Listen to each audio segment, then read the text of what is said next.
હવે 10 મિનિટનો આપણે બ્રેક આપીએ છીએ. આગત છે એટલે જો આપણે શીખવા મળતું હોય તો આ બધું કરવું પડે, અનિશ્ચિતતા માટે જવું પડે. ઘણા એવા હશે કે 3 વર્ષ હાઈસ્કૂલમાં ભણ્યા હોય કે 4 વર્ષ હાઈસ્કૂલમાં ભણ્યા હોય, પણ કોઈ દિવસ સ્ટેજ ઉપર ન આવ્યા હોય. પછી ભૂતપૂર્વ વિદ્યાર્થી તરીકે શાળામાં આવે ત્યારે યાદ કરે કે અમે 4 વર્ષ ભણ્યા, હું કોઈ દી સ્ટેજ ઉપર ન ગયો, મને કોઈ દી આમ એવો જોમ ન ચડ્યો. એવા મિત્રોને બાકીના મિત્રોની જવાબદારી છે. નિશાળ તો કેટલું કરે, આપણે એને પ્રોત્સાહન આપો, જા દોસ્ત. અને કોઈક એવું તૈયારી બતાવે ત્યારે પણ આપણે એને પાડી ન દઈએ, ટાંટિયા ખેંચ ન કરીએ, હે ને? નહીતર શું થાય કે એ એક વખત ટાંટિયા ખેંચ થાય ને પછી આગળ બીજી વખત હિંમત ન કરે. કોઈ સપના પાછળ દોડીએ નહીં. કોઈ એક સપનું તો નક્કી તો હોવું જોઈએ, કંઈક નક્કી હોવું જોઈએ. મોટાભાગના લોકો નક્કી હોતું નથી. તમે પૂછો ને તારા 11માં શું કરવાનું, તો કે ટકા ઉપર આધાર છે. 12 શું કરવાનું, તો કે ટકા ઉપર આધાર છે. આપણે રોડે જઈએ પછી ક્યાં જવાનું તો નક્કી જ હોય ને. આપણે એમ કઈ વાહન ઉપર આધાર છે કે અમદાવાદ જાતી છે તો એમાં બે જઈશ, ભાવનગર જાતી છે એમાં, એવું હોય? એમ ન હોય, નક્કી કરવું પડે. તમે કોઈ દિવસ એવા કોઈ મળેલા કે થાપના દર્શને ગયા હો, તમે ઉપર તમે મળ્યા, કેમ આ બાજુ, કે ખબર ન રહે, હું આમ જાતો હતો ને ચમાડી વચ્ચે થાપના ત્યાં ચડી ગયો. એવું કોઈ દી થાય? એવું અકસ્માત થતું હોય તો બહુ અઘરું કહેવાય.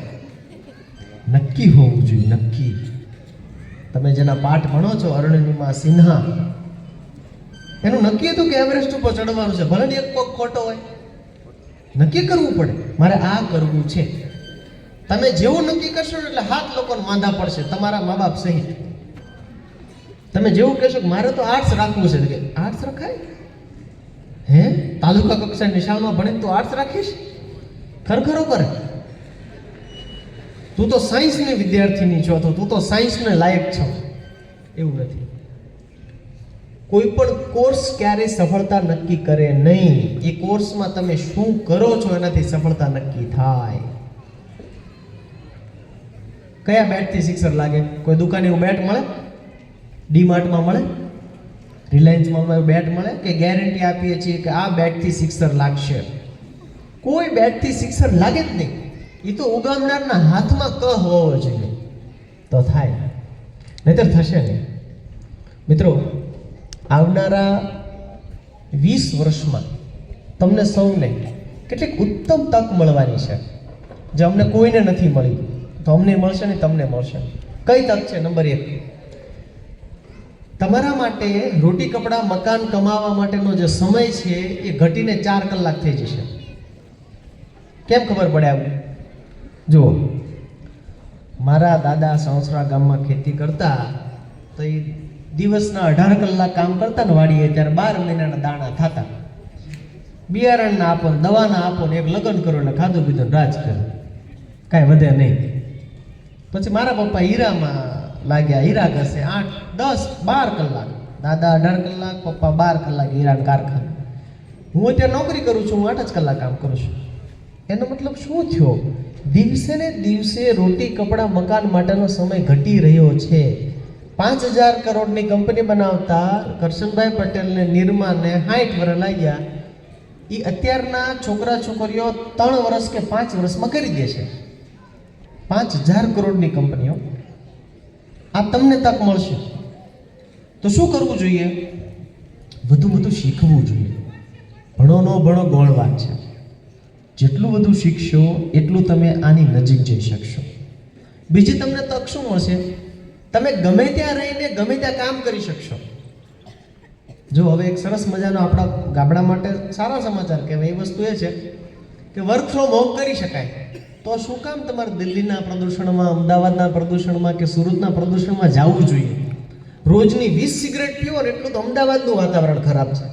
દિવાળીના દિવસે આખા એશિયામાં સૌથી ખરાબ પ્રદૂષિત શહેર તરીકે અમદાવાદ હતું. એક બેકપેક લઈએ, આપણે બાઇક લઈએ અને જોબ કરવા જઈએ તો રોજ રસ્તા દરમિયાન 20 સિગરેટ પીએ.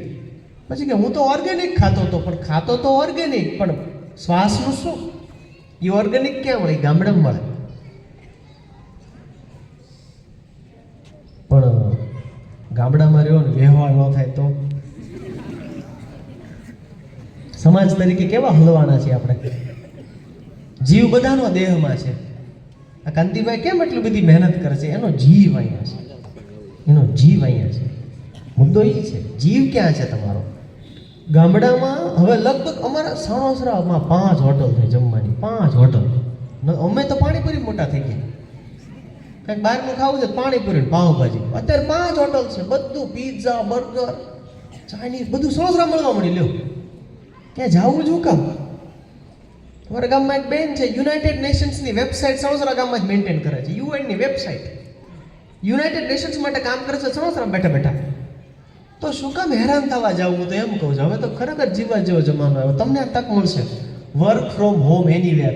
કોરોના પછી 40% કંપની એવું કર્યું છે કે તમે ઘરે બેઠા બેઠા કામ કરો, તમને પગાર આપશું, લેપટોપ આપશું, ઇન્ટરનેટનું બિલ આપશું. કેમ? હવે કંપનીનું લાઇટ બિલ તો બચ્યું. કંપનીમાં આપણે કંપનીનું એસી વાપરો હોય તો ફાસ્ટ રાખીએ, ઘરનું હોય તો 5-5 મિનિટે બંધ કરી દઈએ. તો કંપનીવાળાને કેટલો ફાયદો થયો? ટ્રાન્સપોર્ટેશન બચી ગયો, ઇન્સ્યોરન્સ બચી ગયો, કંપનીને ફાયદો થયો. આપણને ફાયદો એ થયો કે આપણે ઘરે રહી શકીએ. મને લાગે છે કે ભવિષ્યના તમે બધા તમારા આખા જીવનનો વિચાર કરજો. હજી આખા જીવનનો વિચાર થતો નથી. કેમ નથી થતો? આપણે બધા હવે લગભગ સારા ઘરમાં રહીએ છીએ.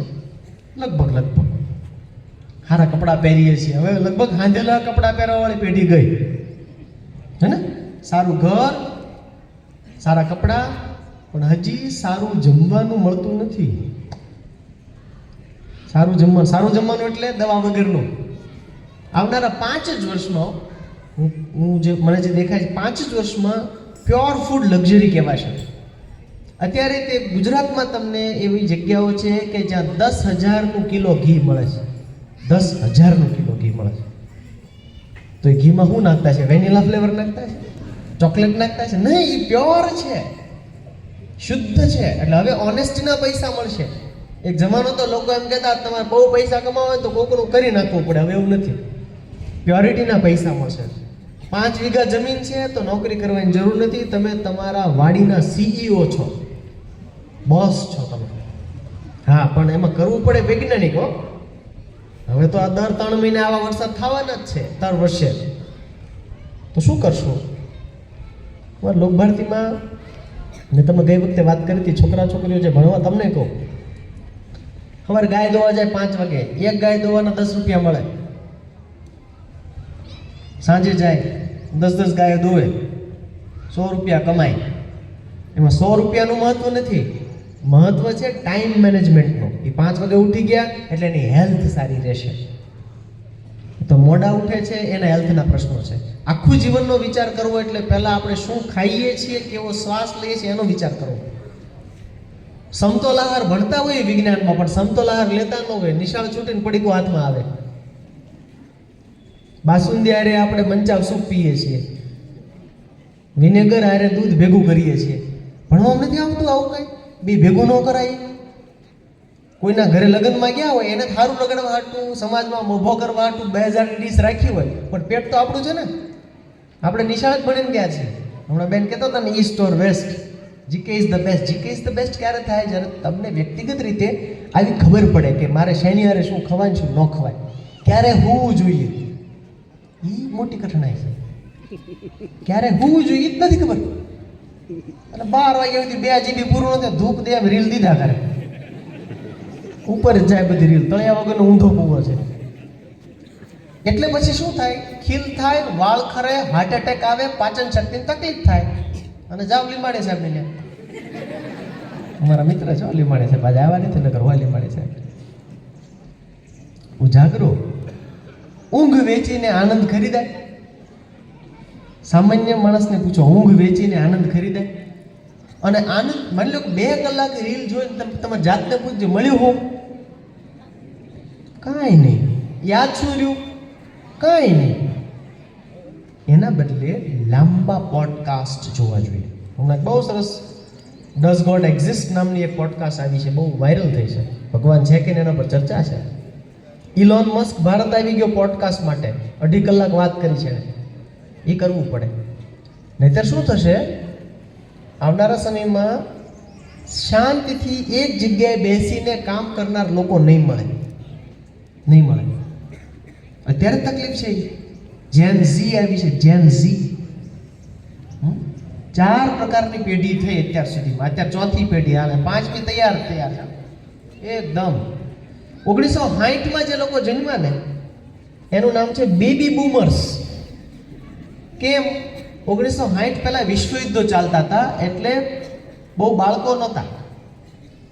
વિશ્વયુદ્ધો પૂરા થયા એટલે પછી વધુ વસ્તી વધી.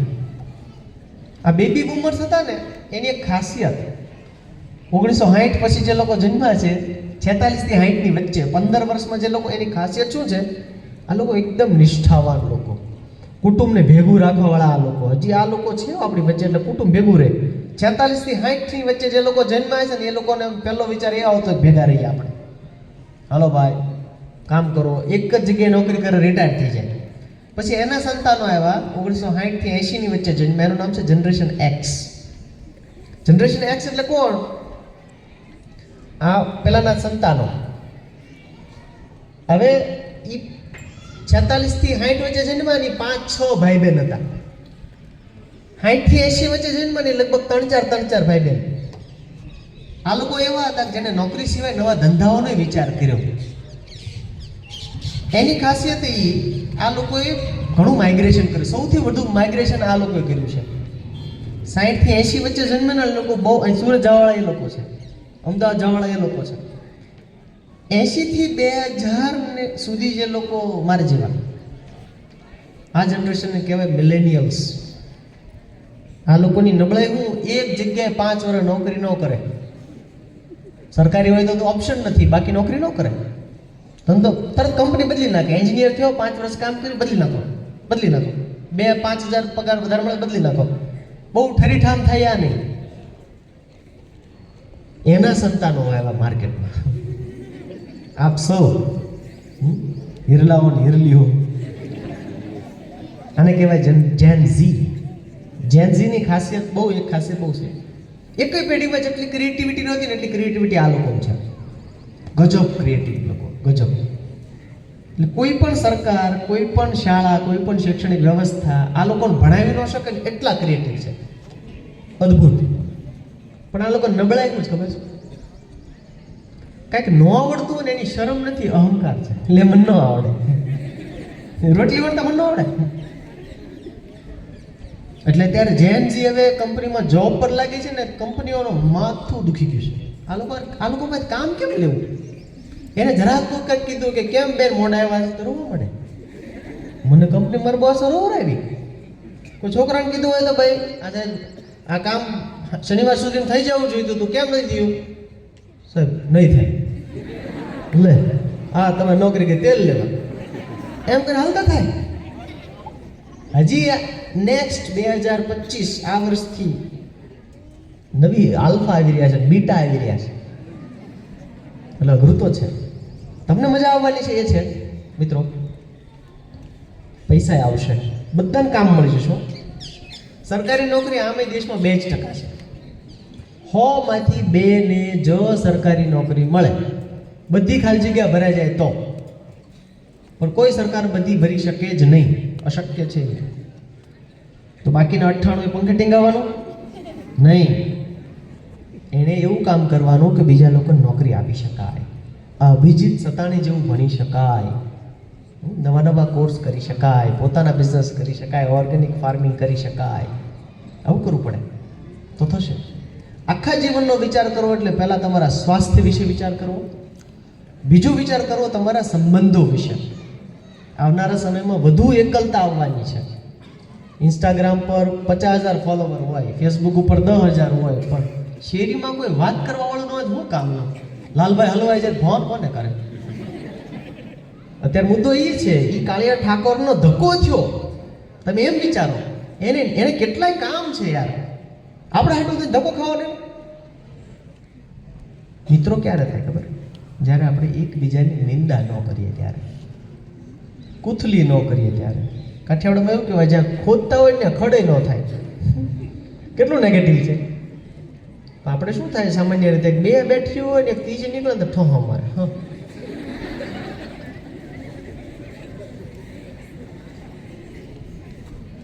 કાંતિભાઈ નોર્વે ગયા અમે લોકો બાપુની કથામાં.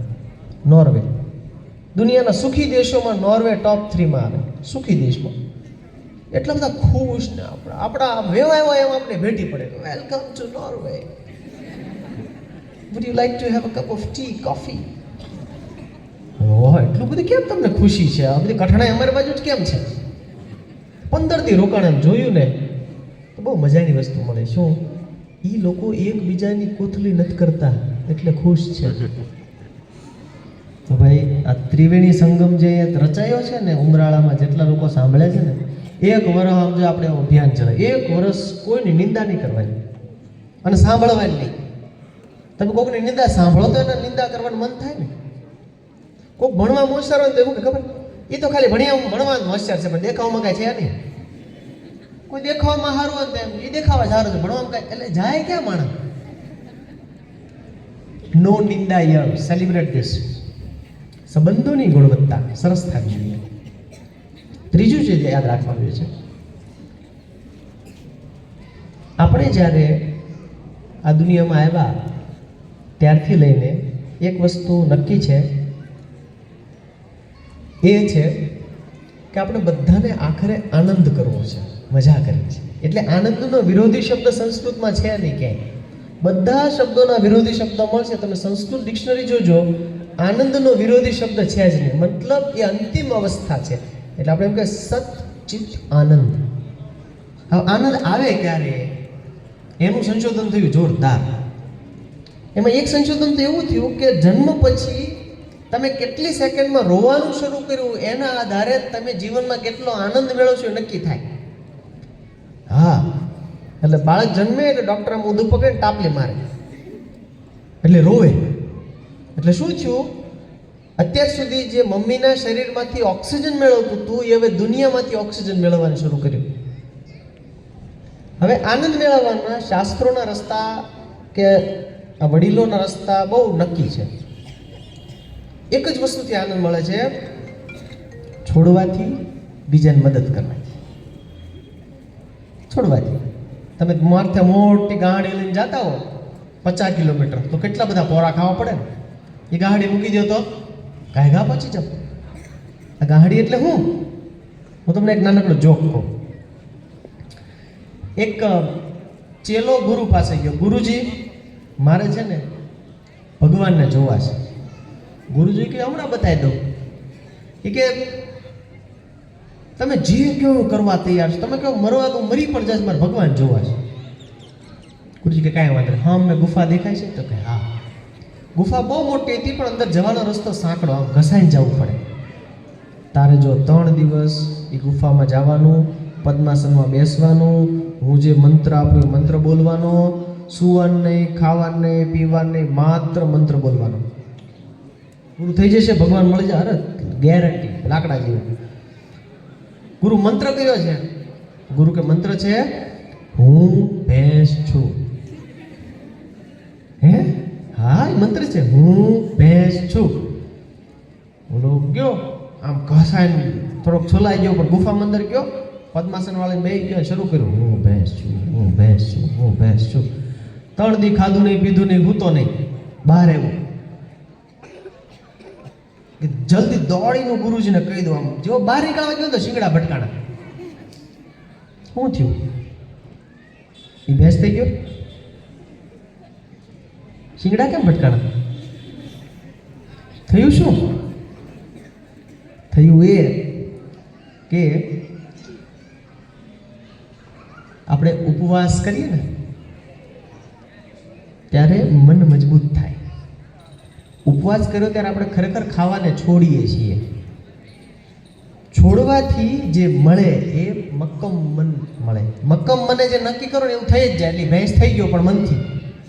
શિંગડા હતા નહીં એને, શરીરથી તો માણસ જ છે. પહેલું એ કામ કરવું પડે કે રોજ જોયા કરવું પડે કે ઘટે છે કે વધે છે. મારા સાહેબ નિશાળ ગયું કે તાર ઠોઠ નિશાળિયા હોય ને કાંકરા જાજા હોય, જાત જાતની પેન હોય, જાત જાતની સ્કેલ હોય, જાત જાતના શાર્પનર હોય, કારણ કે એને ભણવા સિવાય બધી વસ્તુ રસ હોય. છૂટે તો બીજાને મદદ કરવાથી મળે તમને. એટલે આપણું આ મંડળ છે કે શિક્ષકો છે જે એક્સ્ટ્રા કામ કરે છે શું છે, એને મજા આવે છે. તમે વિચાર કરો લોકો તો ગ્રીન કાર્ડ વાળા અહીંયા શું કામ આટા મારે? ત્યાં તમે જુઓ ભાઈ અમેરિકામાં જલસા છે. તમે મેકડોનલ્ડ્સમાં ફ્રેન્ચ ફ્રાઈઝ ખાઓ, બર્ગર ખાઓ, એટલા માટે આવે છે કારણ કે એ જ સાચો રસ્તો છે બીજાને મદદ કરવાથી. તમે વિચારજો કે તમે સવારથી લઈને રાત્રે સૂવો છો સમયસર, તો બીજાને મદદ થાય છે કે નહીં? એકાદી મદદ થઈ કે નહીં? કે કોકને નડ્યા જ તે બીજાને મદદ થાય તો સુખની શરૂઆત થઈ જશે. કુલ મળીને છેલ્લે શિક્ષક વર્ગ પૂરો થાય તો સમરી આપે. સમરી આપતા મારે કહેવું છે, નિશાળ એટલે જ્યાં રોજ નવું થાય નિશાળ કહેવાય. નિશાળની વ્યાખ્યા છે. એટલે નિશાળે નવું કરવું પડે અને વિદ્યાર્થીએ નવું કરવું પડે. જ્યાં નવીનતા છે ત્યાં પ્રકૃતિ છે, જ્યાં બીબા ઢાળપણું છે, એક ધારું એકનું એક નિશ્ચિત ક્રમ પ્રમાણે હાલ્યા કરે એ મશીન છે, ફેક્ટરી છે, રોબોટ છે. આપણે બધા તો દેવડા દીધેલ છીએ, માગી લીધેલ છીએ. તો જેણે ભગવાને બનાવ્યા એને કરવું એ પડે, નવું વિચારવું પડે. તો આ વેકેશનમાં જ્યારે પણ મમ્મી પપ્પાનો ફોન હાથમાં આવે ત્યારે એક પ્રયત્ન એવો કરીએ કે લોકો જગતમાં કેવું કેવું નવું ભણી રહ્યા છે, કેવું જીવી રહ્યા છે, કેવું ખાઈ રહ્યા છે, ક્યારે રિટાયર થઈ રહ્યા છે. જાપાનના આઇલેન્ડમાં લોકો 120-125 વર્ષ જીવનારા છે અત્યારે. આપણે નથી. કેમ નથી? 120-25 વર્ષ જે લોકો જીવે છે એ લોકોનું સંશોધન એવું કહે છે કે એ લોકો 120-25 વર્ષ એટલા માટે જીવે છે કે એક, બધા શરીર શ્રમ કરે છે, બે, બધા ભેગા મળીને કામ કરે છે, વાતો કરે છે, ત્રણ, બધા ભેગા મળીને તહેવારો ઉજવે છે.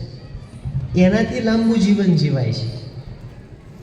ભણી ગણીને એકલા કામ ન કરવું, મને એવી નોકરી મળી જાય કે મારે કામ કરવું જ ન પડે, તો એનાથી આપણું સરેરાશ આયુષ્ય ઘટશે. તો ભવિષ્યમાં જો મોજ કરવી હોય, આનંદ કરવો હોય તો નવું શીખો, નવું જાણો, એક્સ્ટ્રા વાંચો, અજાણ્યા જોડે વાત કરો, પ્રવાસ કરો, તો એમ આખું જીવન જીવાશે. તો સારી નિશાળમાં આપણે જ્યારે ભણતા હોય ત્યારે આપણે સૌને એવો વિચાર આપવો જોઈએ કે આખરે હું ભણું છું શા માટે? નોકરી એ ઉદ્દેશ્ય નથી, સમજણ ઉદ્દેશ્ય છે. નોકરી બાય પ્રોડક્ટ છે. બધા જ ભણજો, 100%. ખાસ બહેનો ખાસ ભણજો, કારણ કે હવે પછી સરકાર ઘણા બધા એવા નિયમો લાવશે કે જેમાં ગ્રેજ્યુએટ નહીં હોય તો હોમ લોન નહીં મળે, ટ્રેક્ટરની લોન નહીં મળે. એટલે ભણવું જરૂરી છે. છેલ્લી કવિતા સંભળાવી દો. બહુ પોઝિટિવ કવિતા છે, પછી મારી વાત પૂરી. તમે બધાએ કદાચ કવિતા વિશે કંઈક સાંભળ્યું હોય, પણ બહુ મજાની કવિતા છે. લોકો ઘણીવાર મેળ વગરના હોય, સ્વાર્થી હોય, અતાર્કિક હોય, આપણે એમને માફ કરવાના. આપણી દયા પર લોકો છુપી લાલચનો આરોપ લગાવશે. માણસ સારું કરવા જાય ને તો લોકો આરોપ લગાવે, એને મોટું થઈ જાવ છે એટલે આવું બધું કરે છે. કોઈ પ્રિન્સિપલની ઓફિસમાં શિક્ષક જતા હોય ને તો બાકીના એમ વાત કહી, એ સાહેબને નજીક. કોઈ વિદ્યાર્થી કોઈ શિક્ષકને વધારે મળવા જાય પ્રશ્ન પૂછવા માટે તો એને ખીજવે. આપણી દયા પર લોકો છુપી લાલચનો આરોપ લગાવશે, આપણે તો તોય દયાળુ જ રહેવાનું. જો સફળ થયા તો દગાખોર મિત્રો અને પાકા દુશ્મનોય મળવાના. જો સફળ થયા તો દગાખોર મિત્રો અને પાકા દુશ્મનો મળવાના.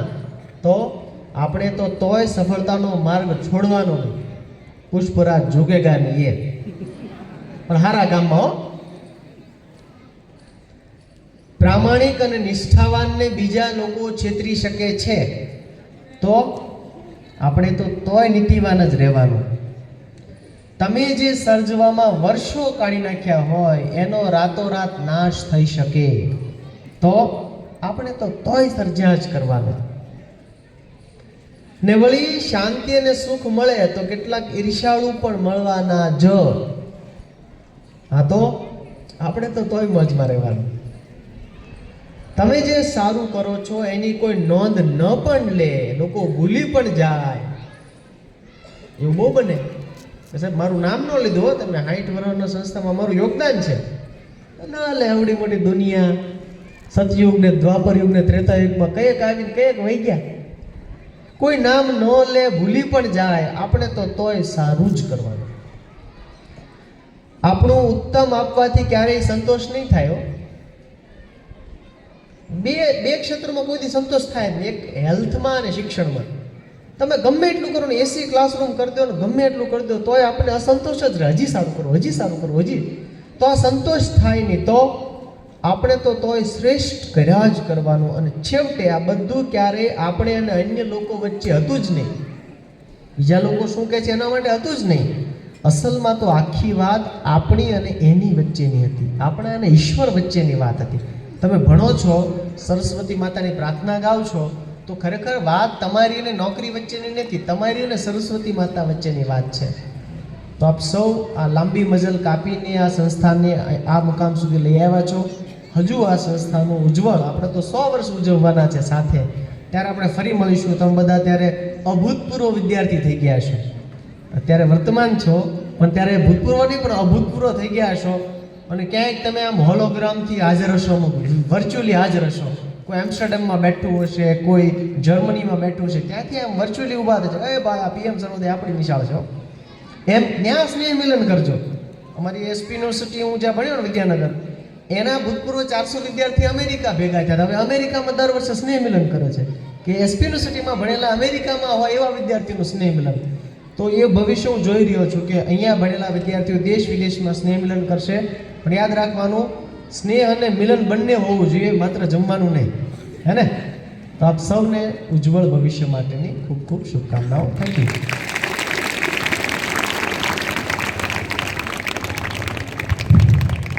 ખૂબ ખૂબ આભાર ડૉક્ટર વિશાલ ભાદાણી સાહેબ. આવતા રહેજો. અને છેલ્લે જેના માર્ગદર્શનમાં આપણે આ ત્રિવિધ કાર્યક્રમ કરી રહ્યા છીએ, ભૂતપૂર્વ વિદ્યાર્થીઓ અને વર્તમાન વિદ્યાર્થીઓ બંને અહીંયા જ્યારે હાજર છે, ત્યારે હું છેલ્લે વિનંતી કરીશ શ્રી સર્વોદય કેળવણી મંડળના પ્રમુખ શ્રી કાંતિભાઈ સવાણીને કે તેઓ કાર્યક્રમની આભાર વિધિ કરે અને સંસ્થાઓની વિકાસ ગાથા વિશે ટૂંકમાં વાત કરે. શ્રી કાંતિભાઈ સવાણી.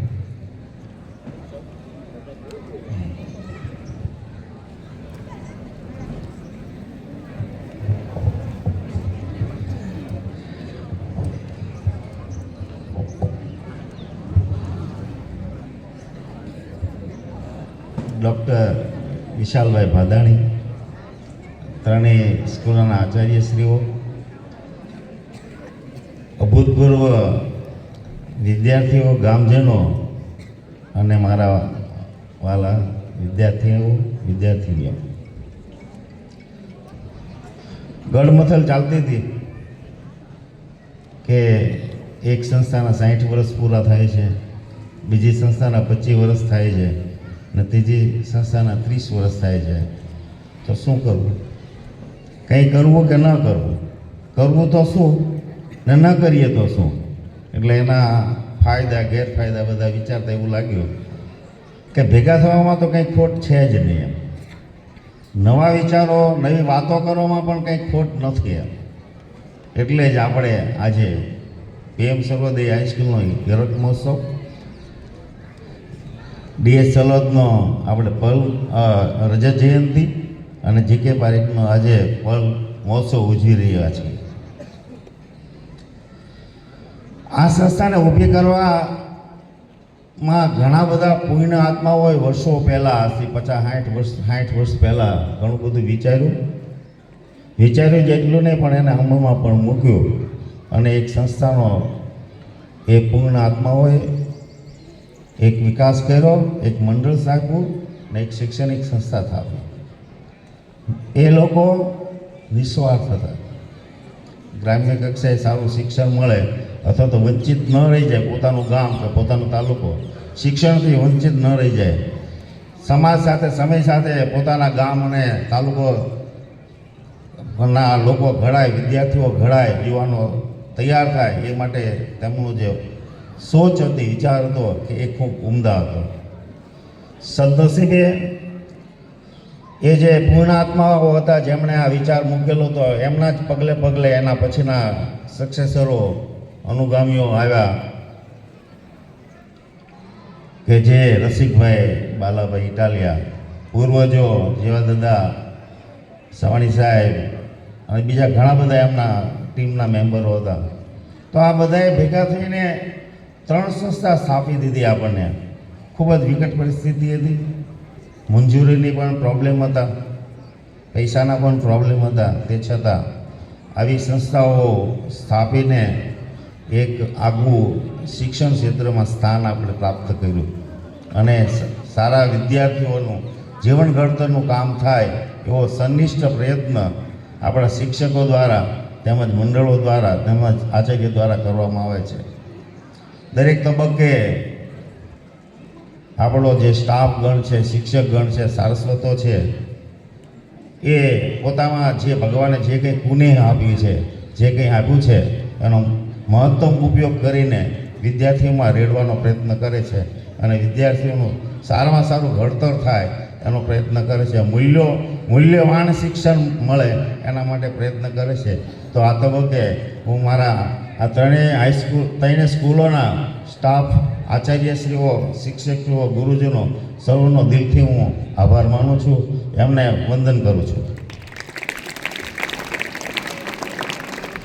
છેલ્લા 10 વર્ષમાં આપણે આ સંસ્થામાં આપણા જે વિવિધ દાતાઓ છે, બોમ્બે બેઠેલા હોય, અમેરિકા બેઠેલા હોય, સુરત બેઠેલા હોય, ગામના હોય, નામ લેવા જઈશ તો બહુ મોટું લિસ્ટ છે. લાલજીભાઈ અમને મને લિસ્ટ વંચાવ્યું, બહુ જ ઘણું બધું લિસ્ટ મોટું છે.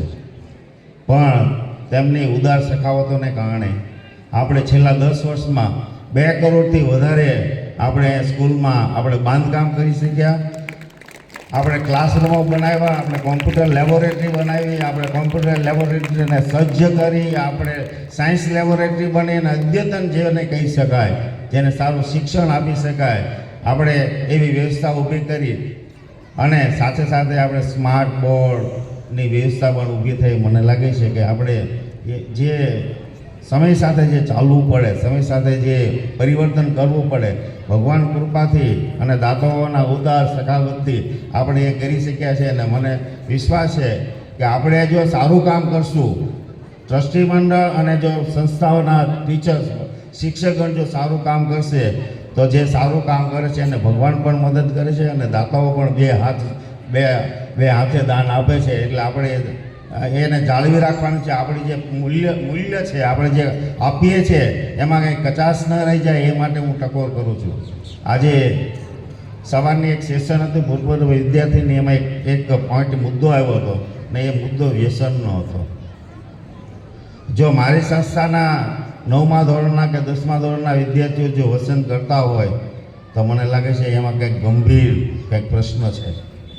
એટલે વિદ્યાર્થીઓને હું ટકોર કરું છું કે મહેરબાની કરીને આમાંથી તમે મુક્ત થજો અને શાળાના આચાર્યશ્રી તથા તેમના શિક્ષકગણોને, ત્રણેય સ્કૂલના શિક્ષકગણ વર્ગને હું વિનંતી કરું છું કે આ બાબતે થોડા સજાગ રહીને જો કંઈ એવી કંઈ બાબત બનતી હોય તો છેવટે રિસેસના ટાઈમમાં ફરીને પણ ધ્યાન રાખજો કે જેથી આપણા બાળકો અવળા માર્ગે ન જાય અને જે એમનું લક્ષ્ય છે અહીંયા ભણતરનું અને ઘડતરનું એ બરાબર અહીંયા ભણે, સાથે સાથે ઘડાય, મૂલ્યો શીખે, આપણી સંસ્કૃતિ શીખે, આપણો ધર્મ બાબતે શીખે અને ખાસ કરીને તો આપણે અહીંયા જે કંઈ કહીએ છીએ ભવિષ્યમાં આપણે જ્યાંથી કંઈ મેળવું છે એ સમાજને પરત આપવાનો છે એવો ભાવ અહીંથી લઈને જાય, એવો ભાવ લઈને અહીંયા શીખે, એ મને લાગે બહુ મહત્ત્વનું છે.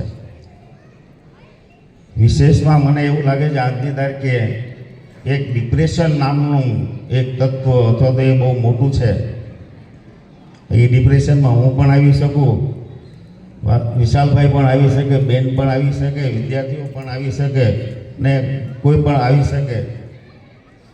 આ બાબતમાં મારે ટકોર કરવાની છે કે ડિપ્રેશન આવે તો મહેરબાની કરીને તમે કોઈ પણ કામ હોય કે પરીક્ષા હોય કે સમાજના કે ઘરના કંઈ પણ પ્રશ્ન હોય તો એ પ્રશ્નને બહુ મગજ ઉપર વધારે પડતા ન લેવા, પ્રશ્ન બાબતે ઓછું વિચારવું પણ એના નિરાકરણ માટે વધારે વિચારીને એમાંથી કેમ બહાર નીકળવું.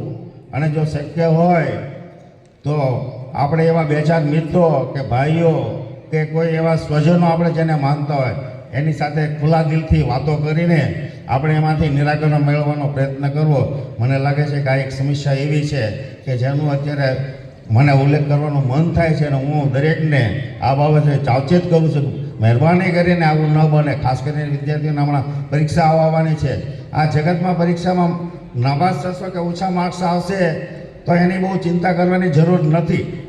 હા, પણ આપણે સમાજમાં ટકવા માટે એક ટકાવારી ગણાય છે એટલે આપણે મહેનત કરવાની છે. પરિણામની બહુ પરિણામ બાબત બહુ ચિંતિત રહેવાની જરૂર નથી. જે કંઈ પરિણામ આવે એ ભગવાને બરોબર આપ્યું છે ને એને સ્વીકારીને આપણે આગળ વધવાનું છે. એટલે કોઈ પણ વિદ્યાર્થીએ ક્યારેય પણ પરીક્ષા બાબતે નિશ્ચિંત રહે. એમની જે ભગવાને કેપેસિટી આપી છે કેપેસિટી કામ કરીને એ પરીક્ષામાં 11મા 10માની હોય 12માની હોય કે શાળા કક્ષાની હોય બહુ ચિંતા કરવાની જરૂર નથી. હા, પણ કર્મ તો દરેકે કરવું જ પડે. ભગવાન કૃષ્ણ બહુ સ્પષ્ટ કહી ગયા છે કે ભાઈ દરેક વ્યક્તિએ કર્મ કરવું પડશે અને જે કર્મ કરશો એનું જ ફળ એવું મળશે. જેવું કર્મ કરશો એવું જ ફળ મળશે. એટલે દરેકે પોતાનું કર્મ કરવાનું છે. મારે મારું કર્મ કરવાનું છે. આચાર્યશ્રી હોય આચાર્યશ્રીનું કર્મ કરવાનું છે. શિક્ષક હોય શિક્ષકોનું કર્મ કરવાનું છે. અને હું તો એવું બહુ માનું છું કે જ્યારે તમે ખૂબ જ કામ કરો ને સાંજે જાઓ ને એની બાબતે વિચારો ને તો મને એવું લાગે છે કે એનો જે આનંદ હોય છે ને જ્યારે વધારે કામ કર્યું હોય ત્યારે તો એ આનંદ એ મોજ એ અલગ જ હોય છે. એટલે એ મોજ કાયમ આપણને મળતી રહે એના માટે આપણે સનિષ્ઠ પ્રયત્ન કરતા રહીએ તો મને લાગે છે કે આપણા જીવનની થોડી સાર્થકતા જો આપણે જ અનુભવીશું તો આપણને ખૂબ આનંદ થશે, મોજ થશે. જિંદગીને મેં બહુ જ ટૂંકી કરીને હું મારી જાતે વ્યાખ્યાત કર્યું છે કે જિંદગી એટલે શું તો કોઈને નડવું નહીં અને મોજ કરવી. આ જિંદગી છે. એટલે આ રીતે બધા જીવવાનો પ્રયત્ન કરશો. હું તો એવું મેં આ છેલ્લા 2-3 વર્ષથી આવું શરૂ કરી દીધું છે કે શક્ય હોય ત્યાં સુધી કોઈ નડવું નહીં ને આપણે આપણી મોજ કરી લેવી.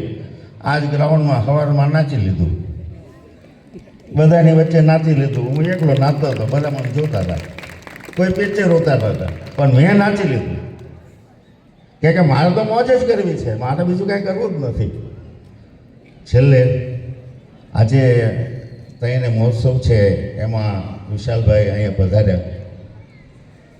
આપણું ટૂંકા સમયમાં આપણે એમને આમંત્રણ આપ્યું અને પધાર્યા તો એમનો દિલથી હું આભાર માનું છું. તઈને આચાર્યશ્રીઓનો આજે ઉત્સવ રાખ્યો અને અમને ટ્રસ્ટીગણને બોલાવ્યા ને એમણે જે મહેનત કરી એમનો આભાર માનું છું. અને ખાસ કરીને અમારો જે સ્ટાફગણ છે, શિક્ષકગણ છે, ગુરુજીઓ છે, એમણે જે મહેનત કરી ને આ આપણે ભવ્ય રીતે આપણે જે ઉજવી શકીએ તો શિક્ષકોનો પણ હું દિલથી આભાર માનું છું. અત્યાર સુધી જે કોઈ દાતાઓએ આપણને મદદ કરી છે, સખાવતો કરી છે તો એ તમામ દાતાઓનો નામ નથી લેતો પણ તમામ દાતાઓનો દિલથી સાષ્ટાંગ 2 હાથ જોડીને એમને નમસ્કાર કરીને હું એમનો આભાર માનું છું. અને તમે વિદ્યાર્થીઓ, બહેનો અને ભાઈઓ આ 2.5 કલાકથી શાંતિથી બેઠા છો એટલે પણ તમને સૌને ખૂબ ખૂબ આભાર. અસ્તુ. જય હિન્દ. જય હિન્દ. જય હિન્દ. વંદે વંદે વંદે. અસ્તુ. ક્યારેક ખડખડાટ હસી લેવું, મળે જો મિત્રો તો માણી લેવું. ખૂબ ઓછું આપ્યું છે ઈશ્વરે જીવન, જીવાય એટલું બસ આનંદથી ખુલી જાય.